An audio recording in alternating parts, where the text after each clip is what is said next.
Hey y'all, welcome back to Divine Nurture Family Child Care. It's me, Miss Deanna.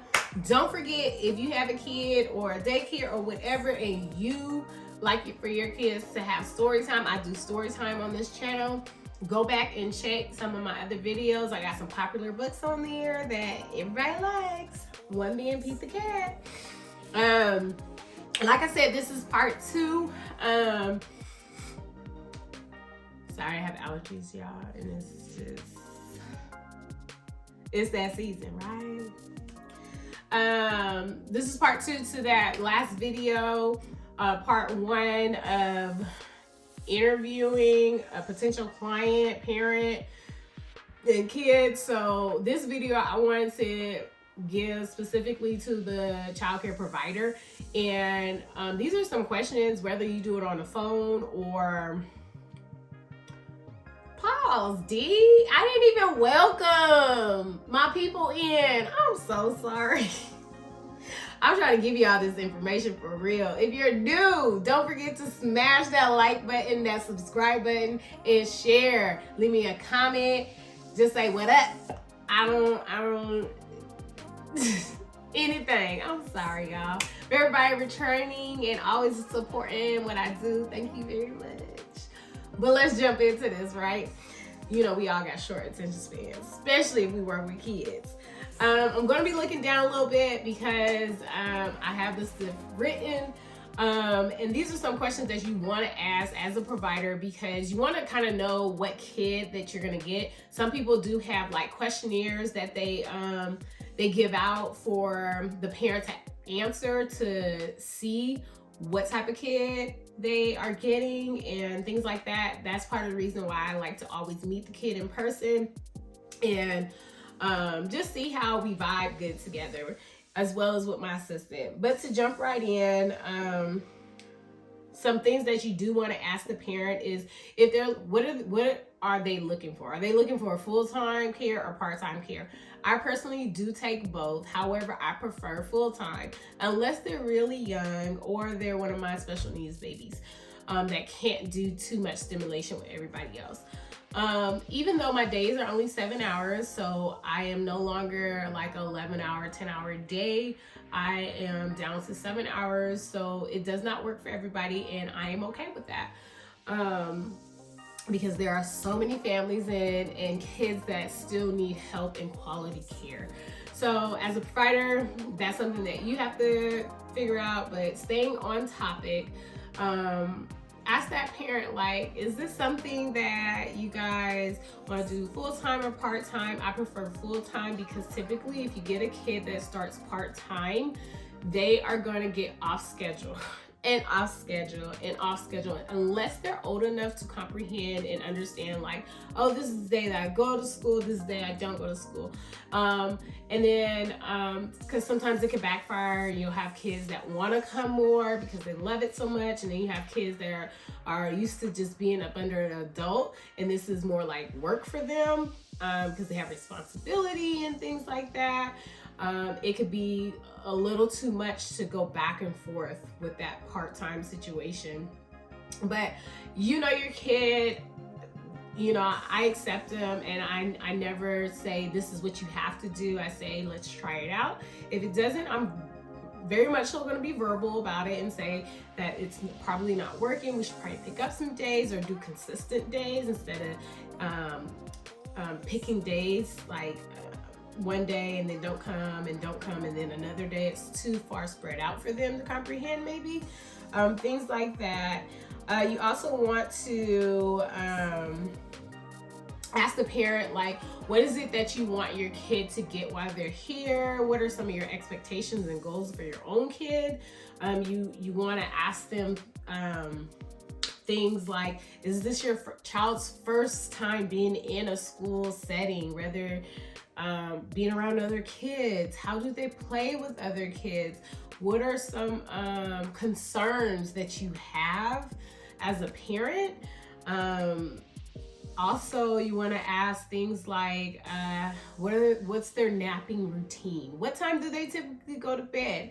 For me, we have a pretty strict schedule here that I like to kind of stay on, because I don't know if you guys know, but us as adults, we function better with routine. So these kids definitely function better with routine. And I would say get those questions. When they nap, are they used to somebody rubbing their back? Are they used to somebody rocking them and holding them and things like that? Me personally, if they are over a certain age, I do not do that anymore because kids need to learn to self-soothe. That is a major thing that all children should learn, because you will not always have a personal adult with you throughout your life.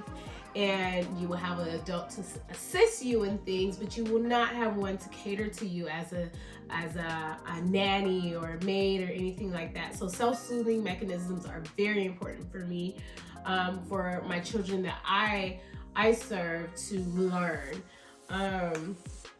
So things like that. If they weren't in a daycare or a school prior to coming to you, what was that like? You want to ask those parents, what was it like? Why did you choose to leave that place and come to a new place? What was their behavior there? You know, did they grow there?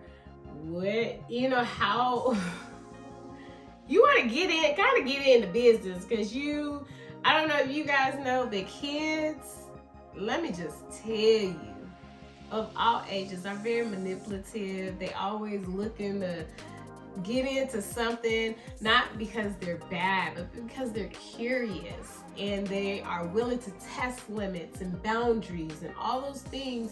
And we have to recognize, as providers, these children come from all types of backgrounds. I don't care if they even share the same ethnicity of you, they still come from a different background. You hear me? So that parent was still raised different from how you were raised, or runs things different in their home versus how you run things in your home. So those are all things to consider. You get what I'm saying? I would even go into kind of observing how the kid acts with the parent versus maybe if there's a mom and a dad, which one is the authoritative parent, or do they talk back to their parents? And just pick up on little things, because those are little cues, and I'm not saying red flags, but those are things that you might want to just pay attention to, because when they come in, whatever a kid does outside of your environment, when they come into your environment, trust and believe they gonna think that they could do the same thing with you until you set a boundary. So boundaries are very important, and they're very important to be set with the parents as well. So I think that is very, very important. I said very important, very important, very important, very important. I said very important like 5 times in a row. Y'all, oh my gosh, that was crazy. So those are some key things that I would say. You need to ask the parent, does your kid have any allergic to anything? Is it allergic reaction? Is your child allergic to anything? Can they eat? What foods can they eat? What foods can they not eat? Do they need a special diet? Especially if you provide the meals, because that is something that you will have to take in consideration as a child care provider who says they provide meals for this kid. And if you are going to want the parent to provide it, if that is the case or not. If they have allergic reaction to peanuts, okay, what type is it? Is it they can't be around it at all, they can't even smell it, or they just can't eat it, they can't touch it, things like that? Really, those are important, once again, important questions to ask, because they add to your day of already having the kids being who they are. And those are things that you don't want a kid falling out or having a really bad reaction or anything in your care, and not doing the best that you can to help them grow and flourish while they're here. Other than that, I think that's pretty much, let me see.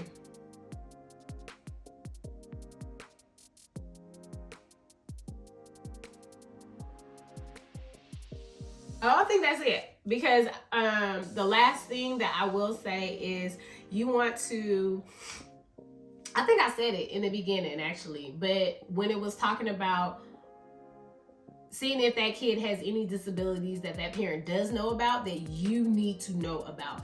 Or if I said earlier, are there any concerns that concern you as a parent that I should be aware of? Those are things that are very important, because at the end of the day, like if a kid is coming in here with a disability, you want to be able to best assist them in any situation. You want to see if they have help that is going to be coming into your home. You want to make sure they have any special things they may need so the day does go smoother, because they're going to be like coming into an environment with a whole lot of different kids with a whole lot of different personalities doing a whole lot of different things from what they do and what they may be used to. So that's important. And even if they're not diagnosed with anything, you still want to see if the parent has any concerns that you might want to call a behavioral specialist about, or take an assessment or anything like that, or refer the parent to get help, because you want to be able to help the kids in all ways possible. Okay, y'all? So those are some quick questions and things to think about as a provider when you are looking at potential clients coming into your home, and as they are interviewing you slick interviewing them too, so we can all make sure that you guys are getting families that best fit you, that you can learn and grow with, and not getting people out here just trying to get in your home, getting your business, steal your man, your kids stalk you. I don't know, people do crazy stuff nowadays, so you have to use that intuition that you have, call on the Lord, y'all, and do things in a special way. Okay, so I hope you guys enjoyed this video.